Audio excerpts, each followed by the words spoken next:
ಗಜಮುಖನೇ ನೀ ನಮ್ಮ ಗೆಲುವಾಗಿ ಬಾ. ಗುರುಕುಲಕ್ಕೆ ವರವಾಗಿ ಗುರಿತೋರು ಗುರುವಾಗಿ ಪೊರೆ ನೀನು ಎಂದೆಂದು ಕರುಣಾಳು ಬಾ ಬಂದು ನೀ ನಮ್ಮ ಗೆಲುವಾಗಿ ಬಾ. ಗಜಮುಖನೇ ನೀ ನಮ್ಮ ಗೆಲುವಾಗಿ ಬಾ. ಬಾಳಲ್ಲಿ ಒಂದಾಗಿ ಬಾ ನಮ್ಮ ಜೊತೆಯಾಗಿ, ಕ್ಷಣ ಕ್ಷಣವು ನಮಗಾಗಿ ನೆರವಾಗು ಬೆಳಕಾಗಿ. ಬಾಳಲ್ಲಿ ಒಂದಾಗಿ ಬಾ ನಮ್ಮ ಜೊತೆಯಾಗಿ, ಕ್ಷಣ ಕ್ಷಣವು ನಮಗಾಗಿ ನೆರವಾಗು ಬೆಳಕಾಗಿ. ನೀ ನಮ್ಮ ಗೆಲುವಾಗಿ ಬಾ. ಗಜಮುಖನೇ ನೀ ನಮ್ಮ ಗೆಲುವಾಗಿ ಬಾ. ಗಜಮುಖನೇ ನೀ ನಮ್ಮ ಗೆಲುವಾಗಿ ಬಾ. ಧನ್ಯವಾದಗಳು.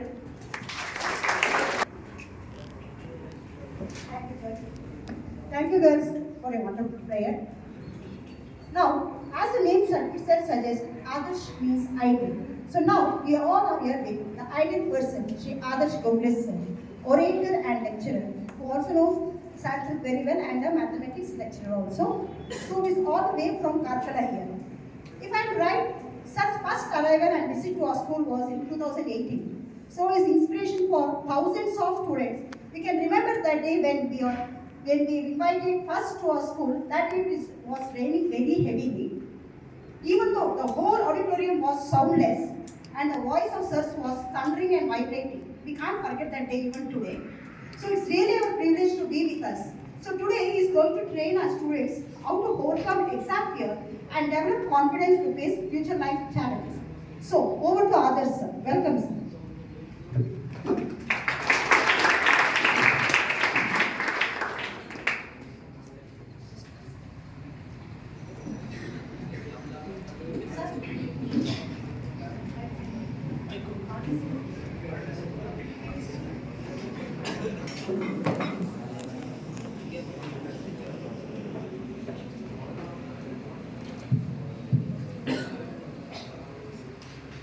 ಸೋಮೇಶ್ವರ ವಿದ್ಯಾಸಂಸ್ಥೆಯ ಎಲ್ಲ ಅಧ್ಯಾಪಕ ಬಂಧುಗಳೇ ಹಾಗೂ ಪ್ರೀತಿಯ ವಿದ್ಯಾರ್ಥಿ ಮಿತ್ರರೇ, ಮಧ್ಯಾಹ್ನ ಮೇಲಿನ ಮೊದಲನೆಯ ಸೆಷನ್ನಲ್ಲಿದ್ದೇವೆ.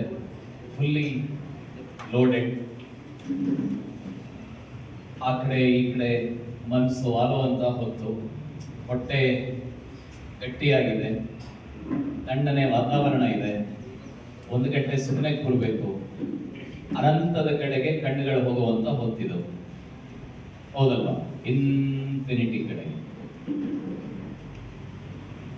ಮಧ್ಯಾಹ್ನ ಫಸ್ಟ್ ಸೆಷನ್ ಕ್ಲಾಸ್ ಮಾಡಬೇಕಾಗಿದ್ರೆ ಸ್ಟೂಡೆಂಟ್ಸ್ ಎಲ್ಲೆಲ್ಲೋ ಇರ್ತಾರೆ, ನಾವೆಲ್ಲೆಲ್ಲೋ ಹೋಗಿ ಬರ್ತೇವೆ. ಚಂದ್ರಲೋಕ, ಇಂದ್ರಲೋಕ, ಮಿಷನ್ ಆದಿತ್ಯ, ಮಿಷನ್ ಶುಕ್ರ, ಮಿಷನ್ ಶನಿ, ಇಷ್ಟೆಲ್ಲ ಆಗಿ 40 ನಿಮಿಷ ಮುಗಿಬೇಕಾಗಿದ್ರೆ, ಒಂದು ಬೆಲ್ ಆಗ್ಬೇಕಾಗಿದ್ರೆ ನಮ್ಗೆ ಎಚ್ಚರ ಆಗ್ತದೆ ಸಾಮಾನ್ಯವಾಗಿ. ಸೋಮೇಶ್ವರ ವಿದ್ಯಾಸಂಸ್ಥೆ ವಿದ್ಯಾರ್ಥಿಗಳು ಹಾಗಲ್ಲ ಅಂತ ಗೊತ್ತು. 100% ಅಟೆನ್ಷನ್ ಇದೆ, 100% ಕಾನ್ಸಂಟ್ರೇಷನ್ ಇದೆ, fully dedicated, fully disciplined, fully determined ಅನ್ನುವಂಥದ್ದು ನನಗೆ ವಿಶ್ವಾಸ ನನಗೆ. ಅಲ್ಲಿ ಕೆಳಗಡೆ ಬರಬೇಕಾಗಿದ್ರೆ ವರ್ಡ್ ಆಫ್ ದ ಡೇ ಅಂತ ನೋಡಿದೆ. ಏನ್ ಇವತ್ತಿನ ವರ್ಡ್ ನೋಡಿದ್ದೀರಾ ಯಾರಾದ್ರೂ? ಏನಿತ್ತು word of the day? Addict ಅಂತ ಇತ್ತು. ಅಡಿಕ್ಟ್ ಅಂದ್ರೆ ಏನ್ ಅರ್ಥ ಕೊಟ್ಟಿದಾರಲ್ಲಿ? ಯಾವುದೋ ಒಂದಕ್ಕೆ ಅಂಟಿಕೊಂಡಿರುವಂತ ಒಂದು ಅಭ್ಯಾಸ, ಹೌದು ತಾನೆ? ಕರೆಕ್ಟ್ ಅಲ್ವಾ? ಅಡಿಕ್ಟ್ ಅಂತ ಒಂದಿದೆ. ಸೋಮೇಶ್ವರದ ವಿದ್ಯಾರ್ಥಿಗಳೆಲ್ಲ ಅಡಿಕ್ಟೆಡ್ ಟು ಯಾವುದಕ್ಕೆ? ನಿದ್ದೆಗ, ಊಟಕ್ಕ, ಮತ್ತೆ ಯಾವುದಕ್ಕೆ addicted to? Studies. Addicted to knowledge, addicted to studies. Study ವಿಷಯ ಬಂದಾವಾಗ ಸೋಮೇಶ್ವರದ ವಿದ್ಯಾರ್ಥಿಗಳು ಯಾವತ್ತಿಗೂ ಕೂಡ ನಂಬರ್ 1 ಇರ್ತಾರೆ ಅನ್ನುವಂತಹ ವಿಶ್ವಾಸ ಇದೆ. ಆದರೆ ನಾನು ನನ್ನ ಮಾತನ್ನು ಆರಂಭ ಮಾಡೋದಕ್ಕಿಂತ ಮೊದಲೇ ನಿಮ್ಮಲ್ಲೊಂದು ವಿನಂತಿಯನ್ನ ಮಾಡ್ತಾ ಇದ್ದೇನೆ. ಈ ಬಾರಿಯ SSLC ಪರೀಕ್ಷೆಯಲ್ಲಿ ಕಳೆದ ಬಾರಿ ನಿಮ್ಮ ಅಕ್ಕ ಸಿಂಚನ, ನನ್ನ ಮಾಹಿತಿ ತಪ್ಪಿದ್ರೆ ನೀವು ತಿದ್ದಬೇಕು, ಸಿಂಚನ ತಾನೆ ಸ್ಕೂಲ್ ಟಾಪರ್ ಅಲ್ವಾ? Bhoomika school topper. ಭೂಮಿಕಾಗೆ ಎಷ್ಟು ಸ್ಕೋರ್ ಆಗಿತ್ತು? 90. ಓಕೆ, ಅಂದ್ರೆ ಒಂದು 3% ಇನ್ನೂ ಬಾಕಿ ಇದೆ. ಅಲ್ವಾ? ಅಂದ್ರೆ ಇನ್ನೊಂದು 18 ಮಾರ್ಕ್ಸ್ ಎಲ್ಲ ಜಾಸ್ತಿ ಬರುವಂತ ಅವಕಾಶಗಳಿದೆ. ಈ ಬಾರಿ ಇಲ್ಲಿ ಸೇರಿರುವಂತಹ ನಮ್ಮ ಒಂದು ಸಣ್ಣ ತಂಡ SSLC ವಿದ್ಯಾರ್ಥಿಗಳು ಯಾರಿದ್ದಾರೆ ಅವರು 9th ಸ್ಟ್ಯಾಂಡರ್ಡ್ ವಿದ್ಯಾರ್ಥಿಗಳಿಗೆ ಈ ಟಾಸ್ಕ್ ಮುಂದಿನ ವರ್ಷ, ಈ ಸೀಸನ್ ಮುಗಿದೋಯ್ತಲ್ಲ ಟಾಸ್ಕ್ ಕೊಡೋದು, ಇನ್ನು ಮುಂದಿನ ಸೀಸನ್ ಅಲ್ಲಿ ಟಾಸ್ಕ್ ಕೊಡುವಂಥದ್ದು ಇರೋದು. ಹಾಗಾಗಿ ಈ ಬಾರಿಗೆ SSLC ವಿದ್ಯಾರ್ಥಿಗಳಿಗೆ ಒಂದು ಟಾಸ್ಕ್, ತಕ್ಷಣವೇ ಕೈ ಎತ್ತಬೇಕು, ಆಮೇಲೆ ಅವನ ಮುಖ ನೋಡೋದು ಇವನ ಮುಖ ನೋಡೋದು ಆ ತರ ಏನೂ ಇಲ್ಲ. ಈ ಬಾರಿಗೆ ಆನ್ಯುವಲ್ ಎಕ್ಸಾಮಿನೇಷನ್ ಅಲ್ಲಿ ಕ್ವಶನ್ ಪೇಪರ್ ಪ್ರಿಪರೇಷನ್ ಮಾಡೋದಕ್ಕೆ ಹೋಗಿರುವಂತಹ ಉಡುಪಿ ಜಿಲ್ಲೆಯ ಒಬ್ಬರು ಪರಿಚಯ ಇದ್ದಾರೆ. ಅವರು ಹೇಳಿದ್ರು, ಕಳೆದ ಇಷ್ಟೂ ವರ್ಷಗಳ SSLC ಕ್ವಶನ್ ಪೇಪರ್ಗಳು ಮತ್ತು ಈ ವರ್ಷಗಳ ಆನ್ಯುವಲ್ ಎಕ್ಸಾಮಿನೇಷನ್ ಪೇಪರ್ ಅನ್ನ ಕಂಪೇರ್ ಮಾಡಿದಾಗ 2024ಗೆ ಬರೆಯುವಂತಹ ಎಕ್ಸಾಮಿನೇಷನ್ ಬಹಳ ಈಸಿ ಆಗಿದೆ. ಇಲ್ಲಿ ತನಕ ಇಷ್ಟು ಈಸಿ ಕ್ವಶನ್ ಪೇಪರ್ ಅನ್ನ ಯಾವ ವರ್ಷದಲ್ಲೂ ಪ್ರಿಂಟ್ ಮಾಡಿರಲಿಲ್ಲ. ಹಾಗಾಗಿ ಈ ಬಾರಿಯ ಕ್ವಶನ್ ಪೇಪರ್ ಬಹಳ ಈಸಿ ಆಗಿರುವುದರಿಂದ ವಿದ್ಯಾರ್ಥಿಗಳು ಒಂದು ದಿವಸಕ್ಕೆ 5 ರಿಂದ 6 ಗಂಟೆ ವರ್ಕ್ ಮಾಡಿದ್ರೆ ಸಾಕು. 625 ಔಟ್ ಆಫ್ 625 ಸ್ಟೇಟ್ ಸಿಲೆಬಸ್ ತಾನೇ ಎಲ್ಲರೂ. CBSE ಇದೆ, ಸ್ಟೇಟ್ ನವರು ಇದ್ದೀರಾ? Okay, state syllabus question paper prepare ಮಾಡೋದಕ್ಕೆ ಹೋಗಿರುವಂತವ್ರು ಹೇಳಿದಂತ ಮಾತು, ಈ ಬಾರಿ 625 out of 625 is guarantee. CBSE ಅವರು ಎನಿಹೌ 10 ಗ್ರೇಡ್ ಪಾಯಿಂಟ್ಸ್ ಬರುವಂತದ್ದು ಬಹಳ ದೊಡ್ಡ ಕಷ್ಟ ಏನು ಅಲ್ಲ. ಹಾಗಾಗಿ ಈ ಬಾರಿಯ ಆನ್ಯುವಲ್ ಎಕ್ಸಾಮಿನೇಷನ್ ಅಲ್ಲಿ ಯಾರಾದ್ರೂ 624 ತೆಗಿತಾನೆ, ಅವ್ನು 625 ಸ್ಕೋರ್ ಮಾಡೋದಿಲ್ಲ ಅಂತಂದ್ರೆ ಅದರ ಅರ್ಥ ಅವ್ನು ಸರಿಯಾಗಿ ಪ್ರಾಕ್ಟೀಸ್ ಮಾಡಿಲ್ಲ ಅಂತ. ಯಾಕೆ ಅಂದ್ರೆ ಅಷ್ಟು ಈಸಿ ಕ್ವಶನ್ ಪೇಪರ್ ಈ ವರ್ಷ ಬರ್ತಾ ಇದೆ ಅಂತ ಒಂದು ಸುದ್ದಿ ಇದೆ. ಹಾಗಾಗಿ ನೀವು ಒಂದು ಸ್ವಲ್ಪ ಪ್ರಾಕ್ಟೀಸ್ ಮಾಡಿಬಿಟ್ರೆ ಈ ಬಾರಿಯ ಕಪ್ ನಮ್ದೆ, ಈ ಬಾರಿಯ ಕಪ್ ಸೋಮೇಶ್ವರ, ಈ ಬಾರಿಯ ಕಪ್ ಬೇರೆಲ್ಲೂ ಹೋಗೋದಕ್ಕೆ ಸಾಧ್ಯ ಇಲ್ಲ. ಹಾಗೆ ಹೋಗಬೇಕು ಅಂತಂದ್ರೆ ಮೊದಲು ನನಗೆ ನನ್ನ ಮೇಲೆ ನಂಬಿಕೆ ಇರಬೇಕು. ನಾನ್ ಚೆನ್ನಾಗಿ ಮಾಡ್ತೇನೆ, ನಾನ್ ಚೆನ್ನಾಗಿ ಓದ್ತೇನೆ, ನನ್ನ ಸ್ಟಡೀಸ್ ತುಂಬಾ ಚೆನ್ನಾಗಿದೆ, ನಾನು ಡೆಡಿಕೇಟೆಡ್ ಆಗಿದ್ದೇನೆ, ಡಿಸಿಪ್ಲಿನ್ಡ್ ವೇಯಲ್ಲಿ ಸ್ಟಡಿ ಮಾಡ್ತಾ ಇದ್ದೇನೆ ಅನ್ನುವಂತ ಯೋಚನೆ ನನ್ನಲ್ಲಿದ್ದಾಗ ಮಾತ್ರ ನಾನು ಈ ಬಾರಿಯ ಆನ್ಯುವಲ್ ಎಕ್ಸಾಮಿನೇಷನ್ ಅಲ್ಲಿ ಏನೋ ಒಂದು ಸಾಧನೆಯನ್ನ, ಒಂದು ಮೈಲ್ ಸ್ಟೋನ್ ಅನ್ನ ನಾನು ನೆಡೋದಕ್ಕೆ ಸಾಧ್ಯ ಆಗುತ್ತೆ. ಇಲ್ಲದೆ ಇದ್ರೆ ಇಲ್ಲ. ಈ ಮೈಲ್ ಸ್ಟೋನ್ಗಳನ್ನ ನೆಡಬೇಕಾಗಿದ್ರೆ ಅನೇಕ ಸಂದರ್ಭಗಳಲ್ಲಿ ನಮ್ಮ ಮನಸ್ಸಿನಲ್ಲಿ ಬರುವಂತಹ ಮೊಟ್ಟ ಮೊದಲನೆಯ ಅಂಶ ಏನು ಅಂತಂದ್ರೆ, ನನ್ನಿಂದ ಇದು ಸಾಧ್ಯ ಆಗ್ಲಿಕ್ಕಿಲ್ಲ, scoring is not my cup of tea, scoring 100 out of 100 in mathematics is not my cup of tea ಅನ್ನುವಂತ ಒಂದು ಯೋಚನೆಯನ್ನ ನಾವು ಮಾಡ್ತೇವೆ. ಇದು ನನ್ನಿಂದ ಎಲ್ಲ ಆಗುವಂತದ್ದಲ್ಲ. ಎಷ್ಟು ಜನ ಈ ಬಾರಿ ಮ್ಯಾಥ್ಸ್ ಅಲ್ಲಿ 100 ತೆಗಿತೀರಿ, 10 ಗ್ರೇಡ್ ಪಾಯಿಂಟ್ಸ್ ತೆಗಿತೀರಿ ಅಂತಂದ್ರೆ ನಾವು ಅಕ್ಕಪಕ್ಕ ನೋಡ್ತೇವೆ. ನನಗ ಕೆಪಾಸಿಟಿ ಇದ್ರೂ ಕೂಡ ನಾವು ನೋಡುವಂಥದ್ದು ಅಕ್ಕಪಕ್ಕ. ನಮ್ಮ asking rate, scoring rate, strike rate ಇದು ಎಲ್ಲದರ ಬಗ್ಗೆ ನಮಗೆ ನಂಬಿಕೆ ಇಲ್ಲದೆ ಇದ್ರೆ ಬೇರೆ ಯಾರಾದ್ರೂ ನಮಗೆ ಸಹಾಯ ಮಾಡೋದಕ್ಕಾಗತ್ತಾ? ಈ ಬಾರಿ ಆನ್ಯುವಲ್ ಎಕ್ಸಾಮಿನೇಷನ್ ಅನ್ನ ನಮ್ಮ ಟೀಚರ್ಸ್ ನಮ್ಮ ಪರವಾಗಿ ಬರೆಯೋದಕ್ಕಾಗತ್ತಾ? ನಮ್ಮ ಪರವಾಗಿ ಟೀಚರ್ಸ್ ಬರೀಬಹುದಾ? ಇಲ್ಲ. ನಮ್ಮ ಎಕ್ಸಾಮಿನೇಷನ್ ಅನ್ನ ನಾವು ಮಾತ್ರ ಬರೆಯೋದಕ್ಕೆ ಅವಕಾಶ ಇರೋದ್ರಿಂದ ನಾನೊಬ್ಬನೇ ಓದ್ಬೇಕು. ನನ್ನ ಬಾಯಿಗೆ ಅಮ್ಮ ನಾನು ಚಿಕ್ಕ ಪಾಪು ಇದ್ದಾಗ, 1 ವರ್ಷ ಇದ್ದಾಗ, 2 ವರ್ಷ ಇದ್ದಾಗ ನನಗದನ್ನ ಸರಿಯಾಗಿ ಕಲಿಸಿ ತಿನ್ನೋದಕ್ಕೆ ಗೊತ್ತಿಲ್ಲದೆ ಇದ್ದಾವಾಗ ಅಮ್ಮ ನನಗೆ ಅನ್ನ, ರಾಗಿ, ಅಂಬಲಿ ಎಲ್ಲ ಕೊಡ್ತಾ ಇದ್ರಾಯ್ತು. ಇವತ್ತಿಗೂ ಕೂಡ ನಾನು ಅಮ್ಮನ ಹತ್ರ ಹೋಗಿ ಅಮ್ಮ ಅಂತಂದ್ರೆ ಆಗೋದಿಲ್ಲ. ಯಾರಾದ್ರೂ ಒಬ್ರು ನಿಮ್ಗೇನೋ ತಿನ್ಬೇಕು, ಒಂದು ಬಾಳೆಹಣ್ಣು ಬೇಕು ಅಂತಂದ್ರೆ ಆ ಬಾಳೆಹಣ್ಣನ್ನ ತೋಟದಿಂದ ಬಾಳೆಕಾಯಿಯನ್ನ ತೆಗೆದುಕೊಂಡು ಬಂದು ಅದನ್ನ ಮನೆಯಲ್ಲಿ ಇಟ್ಟು ಅದಕ್ಕೊಂದು ಗೋಣಿ ಸುತ್ತಿ ಅದು ಹಣ್ಣಾದ ನಂತರ ಆಮೇಲೂ ನಮಗ್ ಉದಾಸೀನ ಇದ್ರೆ ಆ ಬಾಳೆಹಣ್ಣನ್ನ ನಮ್ ಎದುರುಗಡೆ ತಂದಿಟ್ಟು ಆಮೇಲೂ ನಮಗ್ ಉದಾಸೀನ ಇದ್ರೆ ಅದರ ಸಿಪ್ಪೆ ಎಲ್ಲ ತೆಗೆದು ಆಮೇಲೂ ಉದಾಸೀನ ಇದ್ರೆ ನಮ್ಮ ಬಾಯಿ ಒಳಗಡೆ ತುರುಕಬಹುದಷ್ಟೇ. ಅವ್ರ ಬಾಯಿ ಒಳಗಡೆ ಹಾಕಿ ಜಗದು ಆಮೇಲೆ ನಮ್ಮ ಬಾಯಿ ಕೊಡೋದಕ್ಕೆ ಸಾಧ್ಯ ಇಲ್ಲ. ಬಾಳೆಹಣ್ಣನ್ನ ನಮ್ಮ ಹಲ್ಲಿನಿಂದ ನಾವೇ ತೆಗಿಬೇಕು ತಾನೆ, ಇನ್ಯಾರೋ ಒಬ್ರು ತಿನ್ನೋದಕ್ಕೆ ನಮಗ್ ಸಾಧ್ಯ ಇಲ್ಲ. ಹಾಗಾಗಿ ನಾನ್ ಬಾಳೆಹಣ್ಣು ತಿನ್ಬೇಕು ಅಂತಂದ್ರೆ, ನಾನ್ ಗೋಡಂಬಿ ತಿನ್ಬೇಕು ಅಂತಂದ್ರೆ ನನ್ನ ಹಲ್ಲುಗಳಿಂದ ನಾನ್ ತೆಗೆದು ನಾನ್ ತಿಂದ್ರೆ ಮಾತ್ರ. ಹಾಗಾಗಿ ನಮ್ಮೆಲ್ಲರ ಈ ಬಾರಿಯ ಸಾಧನೆಗಳ ಹಿಂದೆ ಇರುವಂಥದ್ದು ನಮ್ಮ ಶಕ್ತಿ ಮಾತ್ರ. ನಾನು ಎಷ್ಟು ಎಫರ್ಟ್ ಅನ್ನ ಹಾಕ್ತೇನೆ ಅದರ ಮೇಲೆ ನನಗೆ ರಿಸಲ್ಟ್ ಬರೋದಕ್ಕೆ ಸಾಧ್ಯ. ಸುಖ ಸುಮ್ಮನೆ ರಿಸಲ್ಟ್ ಗಳು ಬರುವಂತದ್ದು ಎಲ್ಲಿದ್ದಲೂ ಕೂಡ ಇಲ್ಲ. ಸುಖ ಸುಮ್ಮನೆ ರಿಸಲ್ಟ್ ಗಳು ಬರೋದಕ್ಕೆ ಸಾಧ್ಯ ಇಲ್ಲ. ಕಳೆದ ನೀವು ಕ್ರಿಕೆಟ್ ಎಲ್ಲ ನೋಡ್ತೀರಾ? IPL ಎಲ್ಲ ನೋಡ್ತೀರಾ? ಕಳೆದ ಬಾರಿ IPL ಅಲ್ಲಿ ಯಾರು ವಿನ್ ಆದ್ರು? CSK ವಿನ್ ಆಯ್ತು. ಕೊನೆ 2 ಬಾಲ್ಗೆ ಎಷ್ಟು ರನ್ ಬೇಕಿತ್ತು?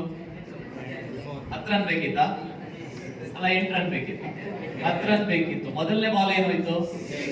ಎರಡನೇ ಬಾಲ್ಗೆ ಎಷ್ಟು ಬೇಕಾಗಿತ್ತು? ಅಂದ್ರೆ ಕೊನೆಯ ಬಾಲ್ಗೆ 4 ರನ್ ಬೇಕಾಗಿತ್ತು.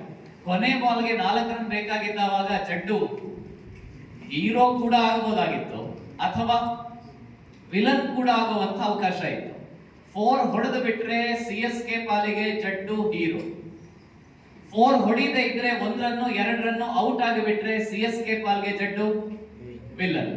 ಅಂಥ ಒತ್ತಡದ ಪರಿಸ್ಥಿತಿಯಲ್ಲಿದ್ದಾಗ ಕೊನೆ ಬಾಲ್ ಹೊಡಿಲೇಬೇಕು, ಮಾಡು ಇಲ್ಲವೇ ಮಡಿ ಅನ್ನುವಂಥ ಪರಿಸ್ಥಿತಿ ಬರುವಂತಹ ಸಂದರ್ಭದಲ್ಲಿ ಜಡ್ಡು ಆ ಕಡೆ ಈ ಕಡೆ ನೋಡ್ಕೊಂಡು ಸುಮ್ಮನೆ ಏನಾದ್ರೂ ಆಗ್ಲಿ ಅಂತ ಬೀಸ್ಲಿಲ್ಲ. ಗೆಲ್ಲಬೇಕು ಅನ್ನುವ ಛಲ ಇತ್ತು, ಬ್ಯಾಟ್ ಅನ್ನ ಬೀಸಿದ್ರು. ಹಾಗಾಗಿ ಅದು 4 ಹೋಯಿತು. ಕೊನೆಗೆ CSK ವಿನ್ ಆಯಿತು. ಧೋನಿ ಅಣ್ಣ ಬಂದು ಜಡ್ಡುವನ್ನೆಲ್ಲ ಎತ್ಕೊಂಡಿದ್ದು, ಸಂಭ್ರಮ ಪಟ್ಟಿದ್ದು ಎಲ್ಲ ಆಯ್ತು. ತಲಾ ಧೋನಿ ಜೈ ಅಂತ ಹೇಳಿದ್ದಾಯ್ತು. ಇವಾಗ ಕ್ರೀಸಲ್ಲಿರುವಂಥದ್ದು ನೀವು 6 ದಿನಗಳ IPL ಮ್ಯಾಚ್ ನಿಮಗೆ ನಡೀತಾ ಇದೆ. ಈ 6 ದಿನಗಳ IPL ಮ್ಯಾಚ್ ಅಲ್ಲಿ ವಿನ್ ಆಗಬೇಕಾಗಿರುವಂಥದ್ದು ನೀವೇ. ಕ್ವಶನ್ ಪೇಪರ್ ಯಾರು ಮಾಡಿರ್ತಾರೆ, ವ್ಯಾಲ್ಯುವೇಷನ್ ಇನ್ಯಾರು ಮಾಡಿರ್ತಾರೆ, ಇನ್ವಿಜಿಲೇಷನ್ಗೆ ಮತ್ಯಾರು ಬಂದಿರ್ತಾರೆ, ಆನ್ಯುವಲ್ ಎಕ್ಸಾಮಿನೇಷನ್ ಅನ್ನ ಬರೀಬೇಕಾಗಿರುವಂತಹ ಅವಶ್ಯಕತೆ ಇರುವಂಥದ್ದು ನನಗೆ. 6 ಎಕ್ಸಾಮಿನೇಷನ್ ಇದೆ. 6 ದಿವಸ ನನ್ನದೇ ಆಗಬೇಕು ಅಂತಂದ್ರೆ ಕೆಲವೊಂದಷ್ಟು ಸೂತ್ರಗಳನ್ನ ನೀವು ಮಾಡ್ಕೊಳ್ಬೇಕು. CBSE ಅವರು ಮತ್ತು ಸ್ಟೇಟ್ ಸಿಲೆಬಸ್ ನವರು ಎಕ್ಸಾಮಿನೇಷನ್ಸ್ ಒಂದೇ ದಿನ ಇಲ್ಲದೆ ಇದ್ರು ಕೂಡ ನಮ್ಮೆಲ್ಲರ ಅಪ್ರೋಚ್ ಒಂದೇ ಇರಬೇಕಾಗ್ತದೆ. ಎಕ್ಸಾಮಿನೇಷನ್ಗೆ ಹೋಗೋದಕ್ಕಿಂತ ಮೊದಲು ನಾನು ನಮ್ಮ ಸಹೋದರ ಸಂಸ್ಥೆಯ ವಿದ್ಯಾರ್ಥಿಗಳ ಜೊತೆಯಲ್ಲಿ ಮಾತನಾಡಬೇಕಾಗಿದ್ರೆ ಕೆಲವೊಂದಷ್ಟು ಅಂಶಗಳನ್ನ ಹೇಳ್ತಾ ಹೋದೆ. ಕೊನೆಗೊಬ್ಬ ವಿದ್ಯಾರ್ಥಿನಿ ಒಂದು ಪ್ರಶ್ನೆಯನ್ನ ಕೇಳಿದ್ರು. ನಾನು ನನ್ನ ಬದುಕಿನಲ್ಲಿ ಈ ಗುರಿಯನ್ನ ಇಟ್ಕೊಂಡಿದ್ದೇನೆ, ಈ ಗುರಿಯನ್ನ ತಲುಪಬೇಕು ಅಂತಂದ್ರೆ ನಾನು ಏನ್ ಮಾಡ್ಬೇಕು, ನನಗೆ 5 ಅಂಶಗಳನ್ನ 5 ಟಿಪ್ಸ್ ಅನ್ನ ಕೊಡಿ ಅಂತಂದು. ಆಕೆ ಕೇಳಿದ ಪ್ರಶ್ನೆಯಿಂದಲೇ ನನ್ನ ಮಾತನ್ನ ನಾನು ಆರಂಭ ಮಾಡ್ತಾ ಹೋಗ್ತೇನೆ. ಪ್ರೀತಿಯ ವಿದ್ಯಾರ್ಥಿಗಳೇ, ಇನ್ನು ನಮಗೆ ಪರೀಕ್ಷೆಗೆ ಇರುವಂತದ್ದು 1 ವರ್ಷ ಅಲ್ಲ. SSLC ಮಕ್ಕಳಿಗೆ ಮಾತ್ರ ಹೇಳೋದು. ಇನ್ನು ನಮ್ಮ ಆನ್ಯುವಲ್ ಎಕ್ಸಾಮಿನೇಷನ್ಗೆ ಸುಮಾರಾಗಿ 1 ತಿಂಗಳು, ಸುಮಾರಾಗಿ ಸ್ಟೇಟ್ ಸಿಲೆಬಸ್ಗೆ ಒಂದು 4-5 ದಿವಸ 10 ದಿವಸ ಜಾಸ್ತಿ ಇರ್ಬೋದು.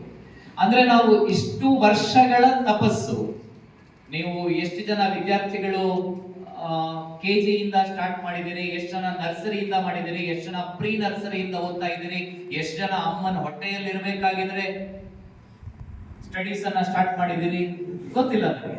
ಅಂದ್ರೆ ಇವಾಗೆಲ್ಲ ಸಿಸ್ಟಮ್ ಹಾಗೆ. ನಾನ್ ಶಾಲೆಗೆ ಹೋಗ್ಬೇಕಾಗಿದ್ರೆ 1ನೇ ಕ್ಲಾಸ್, ಅದರ ಮೊದಲು ಆರಾಮ್ಸೆ ಮನೆಯಲ್ಲಿ, ಅದಕ್ಕಿಂತ ಸ್ವಲ್ಪ ಮೊದಲು ಬಾಲವಾಡಿ, ಆ ನಂತರ ಬಾಲವಾಡಿ ಅಂತೆಲ್ಲ ಆರಂಭ ಆಯ್ತು. ಬೇಕಿದ್ರೆ ಹೋಗ್ಬೋದು, ಇಲ್ಲ ಅಂದ್ರೆ ಇಲ್ಲ. ಆಮೇಲೆ ಅಂಗನವಾಡಿ ಅಂತ ಸ್ಟಾರ್ಟ್ ಆಯ್ತು. ಆಮೇಲೆ ನರ್ಸರಿ KGಗಳು ಸ್ಟಾರ್ಟ್ ಆಯ್ತು. ನಮ್ದು KGಯೂ ಇಲ್ಲ, ಗ್ರಾಮವೂ ಇಲ್ಲ, ನಮ್ದು 1ನೇ ಕ್ಲಾಸ್. ಆಮೇಲೆ ನರ್ಸರಿ, ಅದಾದ ನಂತರ pre nursery.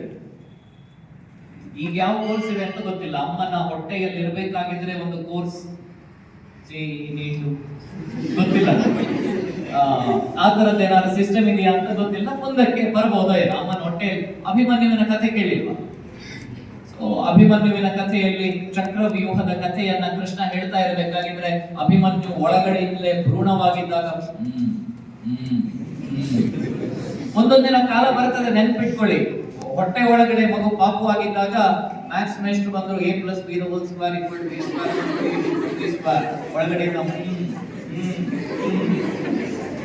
C2O2 F2 chemistry ಫಾರ್ಮುಲಾಗಳು, physics ಅಲ್ಲಿ ಲೈಟ್, ಇನ್ನೊಂದು ಮತ್ತೊಂದು, ಬಯಾಲಜಿ ಥಿಯರಿ ಎಲ್ಲ ಒಳಗಡೆ. ಆ ಮಗು ಹೊರಗಡೆ ಬರಬೇಕಾಗಿದ್ರೆ NE2, ಹೊರಗಡೆ ಬರಬೇಕಾಗಿದ್ರೆ JEE ಅಂತ ಒಂದು ಸ್ಥಿತಿ ಬಂದರೂ ಕೂಡ ಮುಂದಿನ ದಿವಸಗಳಲ್ಲಿ ಆಶ್ಚರ್ಯ ಇಲ್ಲ. ನಾವು ಅಷ್ಟು ಅಡ್ವಾನ್ಸ್ ಆಗಿ ಬೆಳೀತಾ ಇದ್ದೇವೆ, ನಮ್ಮ ಸಿಸ್ಟಮ್ ಅಷ್ಟು ಅಡ್ವಾನ್ಸ್ ಆಗಿ ಬೆಳೀತಾ ಇದೆ. ಹೊರಗಡೆಯ ಕಾಂಪಿಟೇಷನ್ ಅಷ್ಟು ಜೋರಾಗಿದೆ.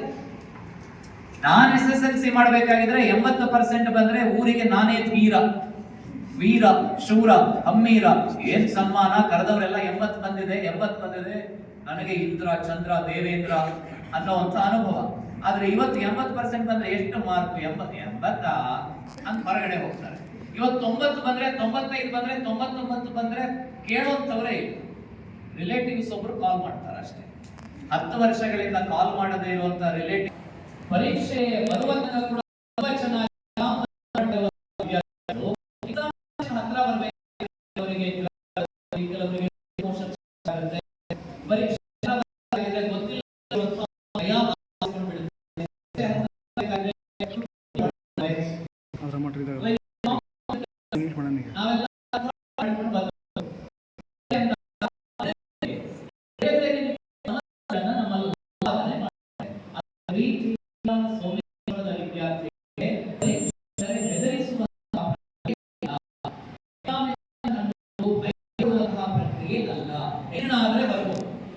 ಗಣಪತಿ ಹಬ್ಬ ಬರಬೇಕಾದ್ರೆ ಮೋದಕ ಲಡ್ಡು ಉಂಡೆ ಚಕ್ರ ಇತ್ಯಾದಿಗಳನ್ನೆಲ್ಲ ಸಿಕ್ಕಾಪಟ್ಟೆಯಿಂದ ಬಿಟ್ರೆ ಯುದ್ಧ